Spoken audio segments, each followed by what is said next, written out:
Lecture 1 for week 5, week of September 28th and October 1st. The role of the playwright. Before we get rolling into what it takes to be a successful playwright, I wanted to just remind us all from our reading about our friend Aristotle and his 6 elements of drama. He thought you needed to have 6 components in order to have a truly complete play. Those elements include plot, character, dialogue, theme, music, or sometimes it's translated as song, and spectacle. So we've talked about character last week when we were talking about the role of the actor. And this week we're really going to focus on plot and dialogue together with a little bit more character and a little bit of theme, because these are all pieces that the playwright has to contend with. So let's dive in. What is it exactly that a playwright does? Well, to put it simply, the playwright is the person or group of people who provide the script for a play. And if you remember from in-class discussions and previous lectures, I've talked about the play text as serving as kind of a blueprint for what a production can be. It's the bone structure of what a play will be, but a play isn't complete without actors speaking the words, designers coming up with visual and oral effects, and of course, as always, an audience in the space to receive it. So really what a playwright is doing is kind of providing the bone structure for the play. And playwrights create that structure by writing action and dialogue. This provides a framework of characters, which actors will then complete with their interpretation. It also kind of provides a framework for what the world in which these characters inhabit looks like, what their costumes will look like, and other elements like that. And so really what a playwright is doing is organizing action into a plot. So how do they do that? Well, they start with a really good, exciting story, either a piece that already exists in some other form or something they invent completely in their own head. But I'm sure you've heard stories told by young children where they just kind of include every single detail, maybe not in any particular order or with any particular emphasis. And what might have been something interesting kind of comes across as a hot mess, right? So a playwright has to be very careful in how they tell their story. So a couple of tools that they can use are selectivity, right? This is kind of key. And selectivity is all about choosing what details to include or exclude, what you're going to emphasize or de-emphasize, and what you're going to leave out and keep in. Playwrights are also going to engage in abstraction. This is what you exaggerate, rearrange, or otherwise distort from, quote, reality. Definitely structure is a big tool. This is how you're going to frame events for clarity and focus. And then we have style, which is how you present the piece, how it's going to look, sound, and feel. So a way we can think about these tools that a playwright is going to use is if we think of a story as like a big bucket of beads or jewels, and they're all different sizes, all different shapes, all different colors, all different materials, and they're all just kind of like jumbled together. But a plot is a careful selection and arrangement of some beads from that bucket into a piece of art. Because when you're dealing with a bucket of beads, where each bead represents a moment or a detail or a relationship or an action concerning a person or an event, right? They can be all kind of jumbled together. They're interesting, but it's hard to make sense of everything. But when you choose from that bucket and pick out a few actions, relationships, events, etc., and you select them and you organize them and you shape them into a coherent piece of art, now you've got a necklace. And it's easier to make sense of because many of those, quote, extra beads are left out. And so the same bucket of beads could inspire many different necklaces. Just as an example, you could take a subject like, say, World War II, and just think of how many movies have been made about World War II in all kinds of different styles, focusing on different pieces of the war from different perspectives, right? So same bucket of beads, all of the people and events involved in World War II, but by selecting different ones, you get something like Schindler's List or Dunkirk or Casablanca or Saving Private Ryan, or The Sound of Music, or Jojo Rabbit. So, what makes a good plot? How do we pick out those beads to make a really pretty necklace? So, for this next lecture or two, I'm going to be following Aristotle's model of what a good plot needs. This is definitely a model that we in America and in Europe are going to be most familiar with because most of our theatrical tradition comes from the Athenian theater that Aristotle was writing about. There are certainly other theatrical traditions that have an entirely different organization of ideas and structures. But for now, we're going to focus on this type of plot. Okay, so the first big element that you need to have is conflict. So when we're talking about theater, we're defining conflict as two or more characters wanting either the same thing when only one person can have it, or wanting the opposite thing to happen.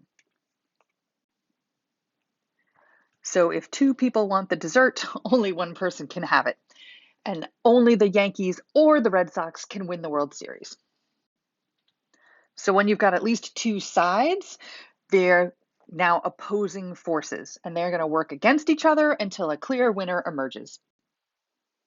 Now, it helps if the opposing forces are fairly balanced, because then it's going to be less obvious who the winner might actually be.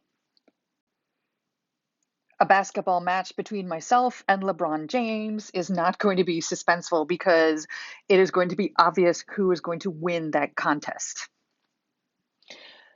But a basketball game between Michael Jordan and LeBron James is going to be more evenly balanced, and so therefore more interesting to watch. And then also with conflict, the stakes come into play. If the conflict matters, if it's about something important, if the stakes are high, then so is the suspense.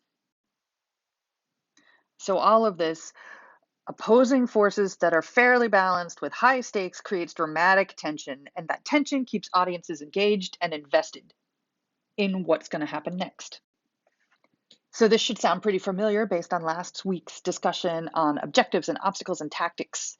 That equation that the actors have to solve in their work, right, applies to the plot as a whole as well. Another key element in what makes a good plot is choosing a protagonist. Now, our textbook defines the protagonist as the central character in a play, which isn't wrong, but I do not feel that that is a sufficient definition. It is incomplete. So while a protagonist should be a central character in the play, it's more than that. A protagonist is the character whose perspective, their take on the situation, is what frames the narrative. So the central conflict of a play is the protagonist's problem to solve.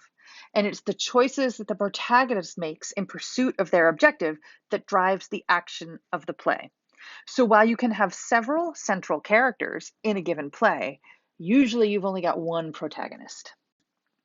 So really, the protagonist journey is the arc of the play's action.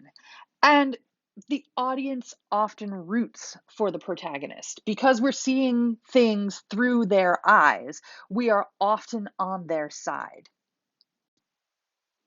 But that's not always the case because the protagonist isn't always necessarily a good guy or a hero.